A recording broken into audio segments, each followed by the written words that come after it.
Hello guys, स्वागत है एक और मिनी ब्लॉग में। तो आज मैं बनाने वाली हूँ इडली। तो मैंने इडली के बर्तन में अच्छे से ऑयल लगा लिया है और सारे बॉक्स फिल कर दिया इडली बनाने के लिए।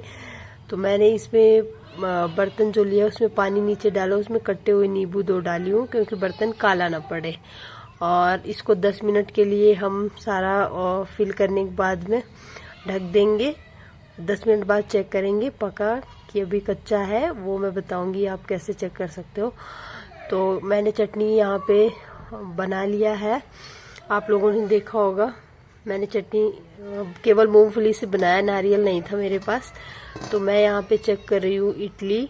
तो देखने में तो लग रहा है कि पक गया है, फिर भी मैं चम्मच चाकू किसी से भी आप चेक कर सकते हो। अगर उसमें चिपक रहा है तो समझ जाओ कच्चा है, अगर नहीं चिपक रहा है तो समझ जाओ पक गया है। तो आप लोग देख लो, मेरा बर्तन बिल्कुल भी काला नहीं पड़ा है क्योंकि नींबू डालने से कभी नहीं काला पड़ता है। और हो गया। तो ब्रेकफास्ट हमारा रेडी है। Bye bye.